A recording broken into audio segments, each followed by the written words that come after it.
how are you all? So myself Nirav Sorathia from Sri Coaching Classes Madhapur welcomes you all on this platform. Students, I hope that the video lectures of Sri Coaching Classes will be providing you more and more education from your home in this lockdown period, and I hope that you will be getting more and more contents on your respective classes. ठीक है, मैं hope करता हूं कि आप सबको अच्छे से एजुकेशन मिल रहा होगा आपके घर पे हमारे वीडियो लेक्चर्स थ्रू। जैसे कि आप लोगों ने हमारे क्लासेस के फिजिक्स एंड केमिस्ट्री के वीडियो लेक्चर्स देख लिए होंगे, ठीक है, for standard 11th, that is science, standard 11th students science stream के लिए। So basically students, today we are going to start with one very interesting subject, that is biology. ठीक है, सो आज का जो हमारा लेक्चर है वो standard 11th on the subject biology के ऊपर है।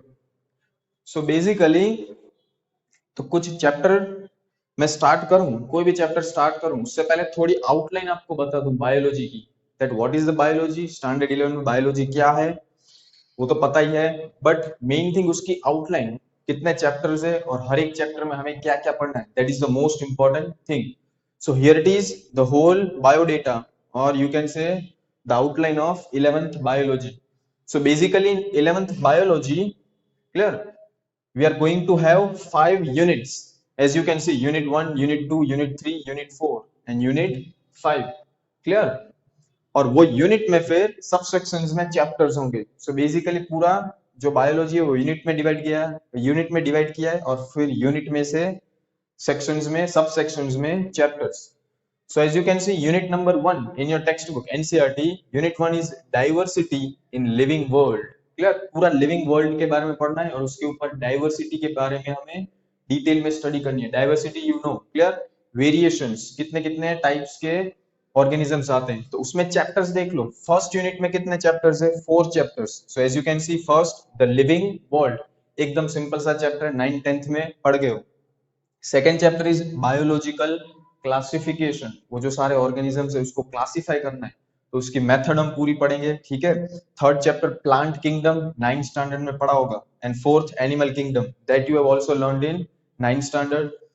Then unit number 2 is structural organization in plants and animals। तो plants और animals के ऊपर हमें डिटेल में स्टडी करनी है, उसके स्ट्रक्चरल ऑर्गेनाइजेशन, उसके बॉडी शेप साइज व्हाटएवर, वो उसकी स्टडी करनी है। सो उसमें कितने चैप्टर्स है? 3 चैप्टर्स, ठीक है। यहाँ से कंटिन्यू होंगे, फोर्थ के बाद 5th chapter in unit 2 is morphology of flowering plants. Okay, so what is the meaning of morphology? Morphology means that is a branch of biology in which you have to study shape, size, structure and organization, कोई भी एक particular plant का, ठीक है, specially flowering plant का। 6th chapter is anatomy of flowering plants. Anatomy वो morphology से detail में स्टडी है, मॉर्फोलॉजी के बाद next step is anatomy. So in anatomy you have to study each minute description, एक एक सिंपल सी छोटी छोटी चीज पढ़नी है। कौन से चैप्टर में? एनाटॉमी इन फ्लावरिंग प्लांट्स के ऊपर, ठीक है। So morphology, anatomy, clear. Then next 7th chapter structural organization in animal, same way में एनिमल के ऊपर हमें डिटेल एक एक पॉइंट पे स्टडी करनी है in chapter number 7।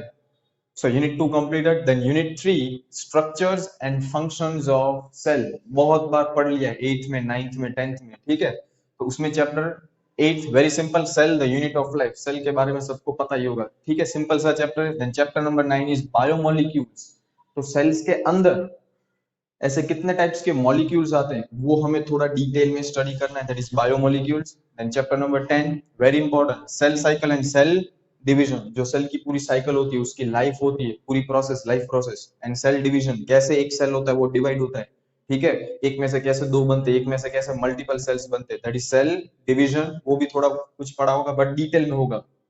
Then unit 4 plant physiology, clear, plant के ऊपर फिजियोलॉजी मतलब उसकी पूरी मैकेनिज्म कैसे होती है, तो उसमें chapter 11 transportation in plants, 10th में पढ़ा है, फूड कैसे ट्रांसपोर्ट होता है, वाटर कैसे ट्रांसपोर्ट होता है, सेम चीजें यहाँ पे पढ़नी। 12th मिनरल न्यूट्रिशन, प्लांट्स को मिनरल न्यूट्रिशन कहाँ से सब प्रोवाइड होते हैं, कैसे वर्क करता है, कैसे फंक्शन होगा। 13th photosynthesis in higher plant, photosynthesis तो पढ़ा है, ठीक है, बट हायर प्लांट्स में कैसे वो प्रोसेस होती है पूरा डिटेल में स्टडी करेंगे। 14th respiration in plants, stomata, guard cells, ये सब पढ़ाई होगा रेस्पिरेशन में। सेम इधर स्टडी करनी है 15th chapter plant growth and development, उसकी ग्रोथ कैसे होती है, उसका डेवलपमेंट, उसका जो पूरा फूड न्यूट्रिशन प्रोसेस है, that you have to study in this 15th chapter. And last unit 5th, human physiology, very important chapter. Unit 4 and unit 5 very important, clear from exam point of view. So उसमें 16th chapter है digestion and absorption, पढ़ा है human digestive system, absorption कैसे होता है, कैसे एक एक सेल को न्यूट्रिशन मिलता है, ठीक है। Then 17 breathing and exchange of gas, that is human respiratory system, कैसे ऑक्सीजन जाता है अंदर हमारी बॉडी में, कैसे कार्बन डाइऑक्साइड निकलता है, क्या कुछ प्रोसेस होती है, वो सब स्टडी करनी है। 18th chapter body fluids and circulation, हमारी बॉडी में कितने फ्लूइड्स है, जैसे ब्लड है, यूरिन है, कैसे पूरा सर्कुलेशन होता है। Then 19th excretory products and elimination, same urine and waste product हमारी बॉडी में से, human excretory system you can say, clear, you have studied in 10th. Then 20 locomotion and movement, हम लोग कैसे मूवमेंट करते हैं with the help of muscles, कैसे पूरी प्रोसेस होती है। Then 21st chapter that is neural control and coordination, standard 10th में एक चैप्टर था, चैप्टर नंबर 7, ठीक है, स्टैंडर्ड 10th में याद होगा। So the same thing. And 22 chemical coordination and integration, हमारी बॉडी में कौन से केमिकल बनते हैं, पूरी बॉडी हमारी कैसे वर्क करती है बेस्ड ऑन दैट केमिकल, जो हम बोलते थे ना एंजाइम्स थे हमारी बॉडी में, ठीक है, जैसे इंसुलिन था, ग्लूकागोन था, फिर थायरोक्सिन, कितने सारे पढ़े थे, क्लियर, गोइटर याद होगा, थायरोक्सिन ग्लैंड, क्लियर। तो ये सब स्टडी करनी है 22nd चैप्टर में। सो आई होप कि पूरा आउटलाइन जो पूरा डेटा है बायोडेटा ऑफ 11th बायोलॉजी आपको क्लियर हो गया होगा, ठीक है। So today basically we are going to start with unit number 1, that is diversity in living world, और उसमें भी हम आज स्टार्ट करेंगे chapter number 1, that is the living world, very simple and very easy chapter. Okay students, so जैसे कि हमने देखा पूरा 11th का बायोडेटा और आउटलाइन, कितने चैप्टर्स है, कितने यूनिट है, ठीक है। So today we are going to start with chapter number 1, unit 1 का chapter number 1, the living world। एकदम सिंपल सा चैप्टर है, ठीक है, इतना कुछ हार्ड एंड फास्ट नहीं है, थोड़ा पढ़ गए हो 9th एंड 10th में, लोअर क्लासेस में आप पढ़ गए हो, थोड़ा डिटेल में आएगा। So in the living world basically we have to study about living organisms, clear, कितने सारे क्वेश्चंस हम पढ़ेंगे, उसमें टॉपिक्स देखेंगे, what is living, what is non living, ठीक है। इंट्रोडक्शन इतना ही है कि जैसे आप देख सकते हो बोर्ड पे, फर्स्ट इंट्रोडक्शन में एक क्वेश्चन है that what is living being, किसको बोलेंगे हम लिविंग बीइंग। कितने सारे ऑब्जेक्ट्स आपके सामने पड़े हैं, मान लो एक पत्थर पड़ा है और एक डॉग है, तो सिंपल सी बात है, पत्थर है वो नॉन लिविंग है, डॉग है वो लिविंग है। क्यों, रीजन पूछूंगा तो आंसर दोगे, पत्थर है वो हिल नहीं सकता है, खाना नहीं खा सकता है, क्लियर, चल नहीं सकता है, रेस्पिरेशन नहीं करता है, डाइजेशन नहीं करता है, अपना खाना नहीं पचाता है, क्लियर, खाना खाएगा ही नहीं, सिंपल सी बात है। डॉग है, सो डॉग सिंपल सी बात है, दौड़ सकता है, भौंक सकता है, बार्किंग करता है, फिर चल सकता है, खाना खा सकता है, इसलिए आप बोलोगे कि dog is a living being but stone is not a living being. वो तो हमने पढ़ा है, ठीक है, सिंपल सी प्रोसेस। बट ये चैप्टर में देखने जाओ अगर, तो ये क्वेश्चन है जो व्हाट इज लिविंग, उसका आंसर आप ऐसे दे सकते हो कि क्या क्या कैरेक्टरिस्टिक है लिविंग बीइंग की, कैसे आप पहचान सकोगे कि कोई ऑब्जेक्ट लिविंग है, कोई non living. So basically characteristics और फीचर्स ऑफ लिविंग ऑर्गेनिजम्स, जो लिविंग ऑर्गेनिज्म है वो क्या कैरेक्टरिस्टिक दिखाएंगे, कैसे हमें पता चलेगा कि वो लिविंग है। सो ये 4 कैरेक्टरिस्टिक याद रखनी है, ठीक है, इंट्रोडक्शन में। First growth, second reproduction, growth simple है, ग्रोथ मींस जो अपनी बॉडी जिसकी बढ़ती जाएगी, shape and size, that is growth, तो लिविंग बीइंग होगा उसका ग्रोथ होगा। सेकंड रिप्रोडक्शन, पता होगा, क्लियर, कोई भी लिविंग ऑर्गेनिज्म है वो रिप्रोडक्शन के थ्रू नए यंग वन या ऑफस्प्रिंग को जन्म देगा, उसके जैसे यंग वन बनेंगे, ठीक है। Then third one metabolism, metabolism क्या होता है, तो हमारे बॉडी में कितने सारे केमिकल्स बनते रहते हैं, केमिकल प्रोसेस होती रहती है, तो वो केमिकल्स होंगे वो बायोमोलिक्यूल्स में कन्वर्ट होंगे, ठीक है, तो ये एक टाइप की केमिकल रिएक्शन है। तो ऐसे जितनी भी केमिकल रिएक्शन है दैट इज कॉल्ड मेटाबॉलिज्म। तो लिविंग बीइंग होगा उसमें मेटाबॉलिज्म प्रोसेस होती है, नॉन लिविंग बीइंग में नहीं होती। Then fourth consciousness, very very important, fourth point consciousness, standard 10th में पढ़ गए हो, दैट एक इफेक्ट का नाम था, ठीक है। जैसे मान लो क्या हमने एक हॉट ऑब्जेक्ट को टच किया है, हॉट वेसल था जिसमें पानी उबल रहा है, टच करोगे तो लिविंग बीइंग होगा, क्या होगा, फटाफट से अपना हाथ ले लेगा, क्यों, क्योंकि वो कॉन्शियस है, उसको पता है कि इसको टच नहीं करना है, अगर टच कर लिया तो उसका वो हाथ अपना खींच लेगा, that is consciousness. Awareness around surrounding the environment, उसकी अवेयरनेस कितनी है, ठीक है, सराउंडिंग में। सो बेसिकली ये 4 कैरेक्टरिस्टिक्स आपको याद रखनी है, कैरेक्टरिस्टिक्स और फीचर्स ऑफ लिविंग ऑर्गेनिज्म, ये उसकी प्रॉपर्टीज है। चलो वन बाय वन एक एक प्रॉपर्टी हम थोड़ा डिटेल में अंडरस्टैंड करते हैं, ठीक है। ओके, सो 4 कैरेक्टरिस्टिक्स याद रह गई, first growth, second reproduction, third metabolism and fourth consciousness. तो चलो सबसे पहले first one growth property characteristic है, डिटेल में देखें। अब ग्रोथ का मीनिंग सबको पता है, ठीक है। ग्रोथ मतलब बॉडी का बढ़ना। So all the living organisms grow internally, this is very important point. जो भी लिविंग ऑर्गेनिज्म होंगे वो इंटरनली ग्रो होंगे, मतलब अंदर से उसकी बॉडी बढ़ेगी, बाहर से नहीं होगी, ठीक है। Okay, increase in mass and number of individuals. Increase in mass, आप लोग बड़े होगे, ग्रोथ होगी, तो सिंपल है आपका बॉडी वेट मास बढ़ता जाएगा। Increase in mass and number of individuals, increase in number of individuals मतलब सपोज आपके फादर है तो उसके 2 सन आए, ठीक है, तो ऐसे ऐसे इंडिविजुअल्स भी बढ़ेंगे ना। That is also the twin characteristic of growth. तो ये दोनों के दोनों है, increase in mass and number of individuals are twin characteristics of growth. तो ग्रोथ में सिर्फ यही नहीं देखना है इंक्रीजिंग मास, ठीक है, आपका बॉडी वेट नहीं देखना है। इंक्रीजिंग नंबर ऑफ इंडिविजुअल्स मतलब पॉपुलेशन भी बढ़ रहा है, then it is also called growth, वो भी कैरेक्टरिस्टिक है, ठीक है। Next, multicellular and unicellular grow by cell division. कोई भी ऑर्गेनिज्म हो, मल्टीसेल्युलर हो या यूनिसेल्युलर, उसमें ग्रोथ कैसे होती है, by cell division. Cell divide होकर नए नए नए नए सेल्स बनते जाएंगे, तो बॉडी का शेप बढ़ता जाएगा, ग्रो होगी, ठीक है। ओके, नेक्स्ट, प्लांट्स में देख लो क्या है, for example grow through out their life. Plant की ग्रोथ कंटिन्यूअसली होती रहती है उसके पूरे लाइफ टाइम, ऐसे नहीं कि रुक जाएगा इतने एज के बाद, ठीक है। But in animals and human they grow up to certain age. वो पता है, कोई भी एनिमल हो चाहे ह्यूमन बींग हो, उसकी कंटिन्यूअस ग्रोथ नहीं होती रहती है, ठीक है। एक टाइम पीरियड आएगा, एक एज आएगी उसकी, तब उसकी ग्रोथ स्टॉप हो जाएगी, ये आपको पता ही होगा। ओके, नेक्स्ट, देखो ये वेरी इंपॉर्टेंट एग्जांपल है। जैसे मैंने बोला कि लिविंग ऑर्गेनिज्म सारे ग्रो ही होते हैं, तो मान लो, देखो एग्जांपल है, non living objects such as sand mounds और हिल्स। सैंड मॉन्स यानी जो भी सैंड होती है, मिट्टी के ढेर होते हैं ना, कहीं कहीं मिट्टी के ढेर बन जाते हैं रेगिस्तान में, या हिल वाला एग्जांपल ले लो, वो भी क्या करते हैं, दे ऑल्सो ग्रो। कैसे ग्रो करते हैं, by accumulation of materials on the surface. जैसे रेगिस्तान है तो उसमें इतनी जोर जोर से हवा फ्लो होती है, तो मिट्टी के पार्टिकल्स ले जाते हैं, तो कई जगह पे वो मिट्टी के पार्टिकल्स क्या होंगे, अक्यूमुलेशन, स्टोन मिट्टी जो अक्यूमुलेट हो जाती है, तो ऐसे ऐसे पूरे ग्रो हो जाते हैं ना, ढेर बन जाता है। हिल में भी कभी कभी सेम प्रोसेस होती है, कुछ मटेरियल इधर से फ्लो हो के आए, उधर इकट्ठे हो गए, तो उधर पूरा ढेर बन गया, ठीक है, मिट्टी का। सो वो भी क्या हुआ, एक तरह का ग्रोथ ही हुआ, क्योंकि उसकी साइज बढ़ती गई ना ढेर की, हिल की, ठीक है। बट उसमें इंपॉर्टेंट डिफरेंस क्या है, दे ग्रो एक्सटर्नली। उसकी ग्रोथ कैसे हो रही है, इंटरनल हो रही है, खाना खा रहे वो लोग नहीं, एक्सटर्नली कुछ मटेरियल बाहर से मिट्टी आई, उस पे जम गई तो वो बढ़ते गए, ठीक है। तो ये याद रखना। तो नॉन लिविंग होगा वो बढ़ेगा, उसकी ग्रोथ होगी, बट कैसे होगी, एक्सटर्नली। बट लिविंग बीइंग होंगे उसकी ग्रोथ इंटरनल होगी, फिर खाना खाएंगे, पूरी प्रोसेस होगी, उसकी बॉडी फिर बढ़ेगी, सेल्स बनते जाएंगे। This is the very important difference between living and non living. Okay, तो सभी जगह हम ये अप्लाई कर सकेंगे, तो हम लोग क्या बोलेंगे, so growth alone can not be single defining property of living organism. तो ऐसे तुम लोग नहीं बोल सकते कि किसी की भी ग्रोथ हो रही है तो वो लिविंग ऑर्गेनिज्म हो गया। जैसे हमने हिल का एग्जांपल बोला, तो मैं बोलूंगा कि ये चलो हिल है, आपको हिल दिखाऊंगा, फिर 1 महीने बाद आपको वही हिल दिखाने ले जाऊंगा, तो आप बोलोगे वो हिल तो इतना बड़ा हो गया, उसकी साइज बड़ी हो गई, क्लियर, उसकी ग्रोथ हो गई, तो वो लिविंग ऑर्गेनिज्म है, ऐसे बोलोगे, नहीं बोलोगे। सिर्फ अकेले ग्रोथ नहीं देखना है, क्लियर, बाकी की प्रॉपर्टीज भी बहुत इंपॉर्टेंट है, clear friends. So I hope that in the first property that is growth, that will be clear, ठीक है। फर्स्ट ग्रोथ वाली प्रॉपर्टी क्लियर हो गई, first characteristic. So second property is reproduction. So you know what is reproduction. So see, reproduction means the production of progeny or young ones. Parent में से progeny बनती है, that is young one, or you can say offsprings, that is called reproduction. Clear?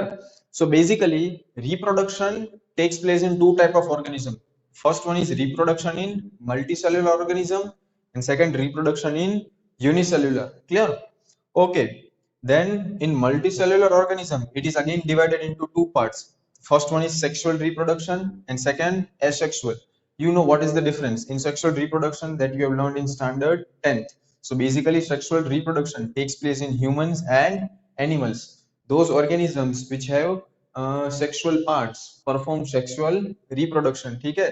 जैसे human that you have know male reproductive system and female reproductive system. In the same way, animals have sexual part, so they also perform sexual reproduction. One important thing in sexual reproduction, the younger one, clear, or the progeny, the younger one, the child has some more or less characteristics which are same to their parents. ठीक है, तो जो young one होंगे sexual reproduction में, उसकी कुछ ना कुछ प्रॉपर्टी होगी वो अपने पेरेंट्स के साथ मैच होगी. सारी की सारी प्रॉपर्टी मैच नहीं होगी. जैसे मैं बोलूं एक रोज है, ठीक है, पेरेंट रोज था, उसने उसमें से दो, मान लो कि उसके यंगर वन दो नए रोज गुलाब के फूल बने, तो जो दो गुलाब के फूल होंगे जो एक पेरेंट में से बने, उसकी प्रॉपर्टी मोस्टली सेम ही होगी. ठीक है, बट सेक्सुअल रिप्रोडक्शन में ऐसा नहीं होता है. क्लियर. सेक्सुअल रिप्रोडक्शन में जो यंग वन होगा दैट इज चाइल्ड, उसकी सारी की सारी प्रॉपर्टी उसके पेरेंट्स के साथ मैच नहीं होगी. थोड़ा बहुत वेरिएशन देखने को मिलेगा सारे ऑफस्प्रिंग्स में, सारे बच्चे में. ये हमने पढ़ा 10th स्टैंडर्ड में. क्लियर. बट एसेक्सुअल में जैसे मैंने अभी रोज का एग्जांपल दिया, गुलाब का कोई भी एक फ्लावर हो, उसमें से दो फ्लावर बनते, तो वो दोनों फ्लावर की कैरेक्टरिस्टिक मोस्टली सेम ही होगी. ठीक है, परफेक्टली सेम होगी. That is asexual reproduction. तो यही बेसिक डिफरेंस है between sexual and asexual. Sexual reproduction में वेरिएशंस ज्यादा देखने को मिलते हैं. एसेक्सुअल रिप्रोडक्शन में वेरिएशन इतने ज्यादा देखने को नहीं मिलेंगे. जो यंगर वन होंगे वो मोस्टली अपने पेरेंट्स के जैसी कैरेक्टरिस्टिक होगी, अपने पेरेंट्स के जैसे ही दिखेंगे. सो सेक्सुअल रिप्रोडक्शन क्लियर हुआ. देन एसेक्सुअल, उसमें एग्जांपल्स कौन से देखो one by one. First is fungi, सबने देखा होगा, और Rhizopus in 10th standard. Spore formation थोड़ा कुछ याद होगा, चलो फिगर से बता दूं. What is spore formation? So spore formation basically takes place in fungi, और you can say Rhizopus. So bread, bread पे होता है, ठीक है, रोटी पे जो स्टोर हो जाती है, सड़ जाती है ब्रेड, कितने दिनों तक ऐसे ही पड़ी रहेगी, तो उस पे फंगी आ जाएगी, राइजोपस. कैसे होगा? सिंपल सी प्रोसेस होगी. सो राइजोपस बेसिकली ऐसे शेप के होंगे. क्लियर. तो उस पे ये जो राउंड देख रहे हो दैट इज स्पोर्स. उसके अंदर सॉरी स्पोर्स होंगे. ठीक है, ये कुछ राउंड वाला पार्ट होगा, बॉल, उसके अंदर स्पोर्स होंगे. फेवरेबल कंडीशन आएगी तो ये बॉल होंगे, उसकी दीवार टूट जाएगी. ठीक है, ये सेल ही होगा एक टाइप का, इसकी दीवार टूटेगी तो अंदर जितने भी छोटे छोटे स्पोर्स है वो आपस सराउंडिंग में गिर जाएंगे, छोटे छोटे पोर्स, स्पोर्स. ठीक है, तो स्पोर्स गिरे, दीवार टूट गई, स्पोर गिर गए नीचे. ठीक है, अब ये नए स्पोर जो गिरे ब्रेड पे या कोई भी सरफेस पे, उसमें से फिर से ये पूरा राइजोपस, पूरा ऑर्गेनिज्म जन्म लेगा वापस, ऐसा सेम टू सेम. क्लियर हो गया what is spore formation? Fungi और राइजोपस, उसका सेल होगा, उसके अंदर छोटे छोटे स्पोर्स होते हैं, बीज, यू कैन से सीड्स. तो फेवरेबल कंडीशन आने पे वो सेल की वॉल टूट जाएगी, स्पोर्स नीचे गिरेंगे सरफेस पे, वो सरफेस में से, वो स्पोर में से वापस नए ऑर्गेनिज्म, नए राइजोपस और फंगाई जन्म लेते हैं. तो ये प्रोसेस कंटिन्यू होती रहेगी, उसको फेवरेबल कंडीशन मिलेगी तब तक. Clear. Okay, so spore formation is clear. Next is budding. So budding usually takes place in yeast and hydra. चलो व्हाट इज बडिंग बता दो. Very simple, it takes place in especially hydra. In 10th standard you have studied. So budding is basically, see the shape of hydra is like this one. Suppose consider this as a hydra in water. hydra जो organism है normally water में देखा जाता है. ठीक है, this is the hydra, ऐसे branch जैसा shape होगा. अब कुछ favorable condition आने लगेगी तो क्या होगा? देखो, जो पूरा हाइड्रा था उसके नेक्स्ट बेस में से, उसके बेस में से ऐसे बड निकलने लगेगा फेवरेबल कंडीशन पे. बड क्या होगा? Bud is nothing but a swollen part. ऐसा नीचे से पार्ट थोड़ा फूल जाएगा, that is bud. Clear. So finally अब ये बड क्या होगा? धीरे धीरे, धीरे धीरे जो बड होगा इट फाइनली ग्रोस, वो बढ़ने लगेगा. ठीक है, बड फेवरेबल कंडीशन आती जाएगी, ये बड होगा, वो धीरे धीरे ऐसे बढ़ता जाएगा. फिर से वो धीरे धीरे क्या हो गया? बढ़ता गया. सो फाइनल स्टेप कुछ ऐसा होगा, वो बढ़ता, वो फाइनली इतना बड़ा हो गया, पेरेंट जितना. सो देख लो, पहले बड निकला, बड की धीरे धीरे ग्रोथ हो गई, और एक ऐसा स्टेज आएगा, फाइनल स्टेज, जहां से वो बड होगा वो अपने पेरेंट से कट ऑफ हो जाएगा. तो यहाँ से वो बड डिटैच हो जाएगा. ठीक है, इट डिटैचेस, और वो अपना इंडिविजुअल एक बड, एक इंडिविजुअल हाइड्रा बन गया organism. At the final stage उसकी एज होगी तो वो पेरेंट से डिटैच होके उससे अलग हो गया, और अब ये खुद एक इंडिविजुअल ऑर्गेनिज्म, एक खुद एक हाइड्रा बन गया. क्लियर. तो जैसे जैसे बड निकलते जाएंगे वैसे वैसे उसमें से ऑर्गेनिजम्स डिटैच हो जाएंगे. So clear budding, very simple process. Okay, then see next. After budding, that is in yeast and hydra. Next is regeneration in planaria. अब regeneration and fragmentation इसमें बहुत confusion होता है, ठीक है. Regeneration का example है planaria and fragmentation is Spirogora. Clear? So basically, see first regeneration ये बता दो, अब doubt clear हो जाएगा.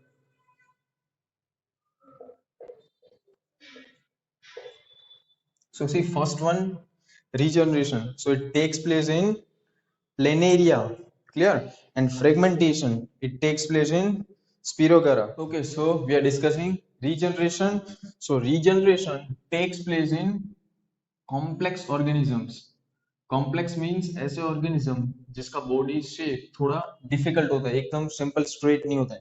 And fragmentation takes place in simple organism, that is Spirogyra. So let us discuss regeneration in Planaria. So Planaria is having a shape something like this. Let me draw. Clear? जो Planaria होता है उसका shape ऐसे कुछ होता है, उसका आगे हेड होगा, ठीक है. This is the head of planaria that you have seen in 10th standard. और उसकी आंखें होती है सिंपल सी. Then the body main central part and last is the tail part. This is planaria. Clear? अब इवेंचुअली होगा क्या, एक टाइम ऐसा आ जाएगा कि उसके बॉडी के 3 पार्ट्स हो जाएंगे. सपोज ये हेड कट हो गया वहां से, देन मिडिल पार्ट कट हो गया और टेल कट हो गई. सो फाइनली हुआ क्या, देखो ऐसा कुछ हो गया. उसका मुंह वहां से कट हो गया, ठीक है. देन उसका जो सेंटर पार्ट था वो कट हो गया and finally eventually the last part, वो पूरा प्लेनेरिया था कितने पार्ट में कट हुआ, इनटू 3 पीसेस. और प्लेनेरिया कैसा है, it is a complex organism, simple नहीं है, ठीक है. उसमें स्पेशलाइज्ड टिश्यूज होते हैं, special cells. So eventually planaria breaks into 3 parts, that is mouth, then central part and tail. अब क्या होगा, तो देखो धीरे धीरे टाइम जाएगा तो ये जो उसका मुंह होगा उसके मुंह में से पूरा प्लेनेरिया बन जाएगा. मींस समथिंग लाइक दिस, ठीक है. उसका मुंह था, उसमें से पूरा एक प्लेनेरिया डेवलप हो गया. इतने मुंह में से पूरा ऑर्गेनिज्म डेवलप हो जाए. सेम उसका जो सेंट्रल पार्ट था, क्लियर, सेंट्रल बॉडी, उसमें से भी क्या होगा, थोड़ा थोड़ा टाइम जाएगा. So after some time a new planaria will develop. And same thing with the tail. उसकी टेल थी ऐसे, धीरे धीरे टाइम गया तो उसमें से भी पूरा प्लेनेरिया डेवलप हो गया. सो this is called regeneration. Clear? Regeneration takes place in complex organisms in which there are specialized tissues. The body parts gets divided into 3 or more parts and eventually after some time the cut part, एक एक जो cut part है, it will develop into an entirely new organism. तो एक planaria में से कितने planaria बन गए, 1 2 and 3 planaria. So it is called regeneration. So regeneration means simple body part था उसमें से पूरा organism बन गया, उसके head में से, उसके tail में से और उसके central part में से. Clear? Regeneration doubt complex organism में होता है, ये याद रख लेना. और ये जो फ्रेगमेंटेशन नेक्स्ट पढ़ेंगे, that takes place in simple organism which do not have special tissues. Okay, so let us learn next one. ठीक है, next is last, spirogyra fragmentation. अब देखना क्लियर हो जाएगा. So fourth type of asexual reproduction is fragmentation. So it takes place in Spirogyra and it is basically green algae. So आप जो आपको पानी में algae देखने को मिलता है, green algae, that is nothing but Spirogyra. algae का shape देखना अंडर माइक्रोस्कोप, देखा होगा तो एकदम सिंपल सा शेप होता है, देखो like this one, एकदम स्ट्रेट सिलेंडर शेप और you can say rectangle shape. उसके अंदर ऐसे green green green green chloroplast will be there, you know chlorophyll, ठीक है. थोड़े बहुत उसमें सेल्स होंगे, there will be some cells in that one, in that Spirogyra और you can say green algae. अब क्या होगा, जैसे ही टाइम हो जाएगा, सपोज इसके भी 3 पार्ट हो गए, क्लियर, स्पिरोगेरा ग्रीन algae के भी 3 पार्ट हो गए, कट हो गए. So this is your first part, clear, this is second cut part and finally this is third cut part. तीनों 3 पार्ट कट हो गए लाइक प्लेनेरिया. अब धीरे धीरे टाइम जाएगा तो ये अकेला कट पार्ट था वो बढ़ने लगेगा, इट विल डेवलप, उसकी ग्रोथ होगी. Same with the second and third. Clear? तो डिफरेंस पता चल रहा है. डिफरेंस इतना ही है, रीजनरेशन हो रहा है वो कॉम्प्लेक्स ऑर्गेनिज्म में हो रहा है and fragmentation is taking place in, it is taking place in simple organisms like green algae. उसमें आपको ऐसा नहीं देखने को मिलेगा। देखो इसमें स्पेशल ऑर्गन है, माउथ उसका अलग है, टेल अलग है, इसमें माउथ और टेल कहीं पे दिख रही है नहीं, पूरा प्लेन एरिया एक ही टाइप का है, सिमेट्री है, ठीक है, पूरा रेक्टेंगल शेप है तो रेक्टेंगल शेप, तो एक रेक्टेंगल कट हुआ, दूसरा कट हुआ, तीसरा, फिर वो रेक्टेंगल बढ़ते जाएंगे और पूरे नए नए रेक्टेंगल्स बड़े बड़े ग्रोथ होंगे।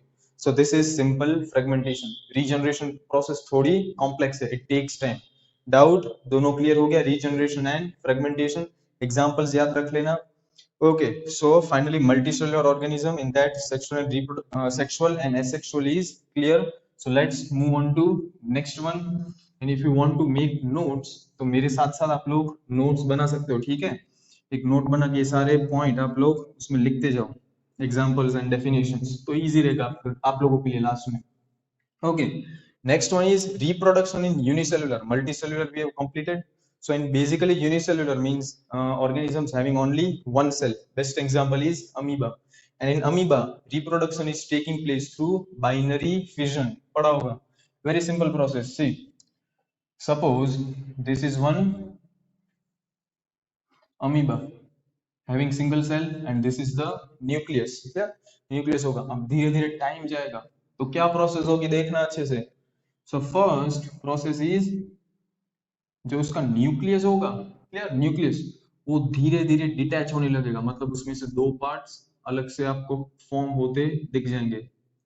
देखो ये न्यूक्लियस था, अब न्यूक्लियस क्या हुआ, इट स्ट्रेचेस आउट, वो स्ट्रेच होने लगा, और अब देखोगे इधर से बीच में से कट होगा, तो इसके बाद फाइनल स्टेप क्या होगा, so final step will be something like this, clear, इसके बाद का step, so finally that nucleus gets detached, इसको एक न्यूक्लियस मिल गया और यहाँ पे एक न्यूक्लियस आ गया। न्यूक्लियस सबसे पहली प्रोसेस होती है, nucleus is getting divided, direct cell wall divide नहीं होती, न्यूक्लियस डिवाइड हो गए एंड फाइनली दिस सेल और you can say border, that cell membrane is dividing, so finally it takes place into two organism, it develops two new amoebas, clear, step by step binary fission, this is binary fission, binary means एक amoeba में से दो amoeba बन गए, first nucleus stretching out खींचा गया, next step में nucleus divide हो गया दो पार्ट में, सेल वॉल डिवाइड नहीं हुए, फिर जाके सेल वॉल डिवाइड हुई, so it is binary fusion in amoeba, very simple process.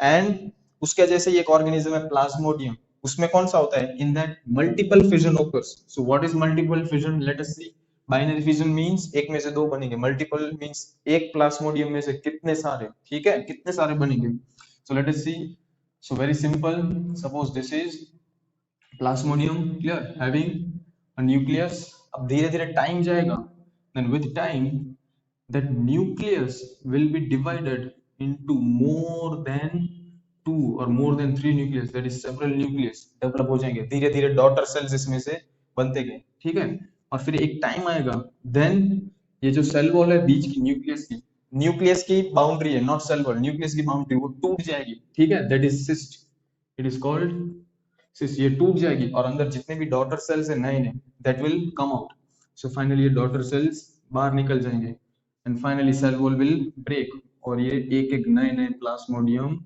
बन गए, so this is multiple fission, एक प्लाज्मोडियम में से कितने सारे प्लाज्मोडियम बन गए, so this is called multiple fission.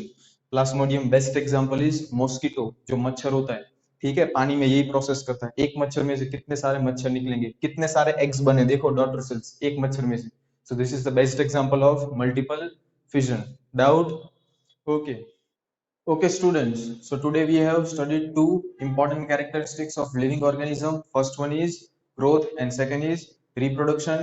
Remaining two characteristics, that is, as you know, metabolism, and last one is consciousness, that we are going to study in the next lecture, second video lecture of this chapter.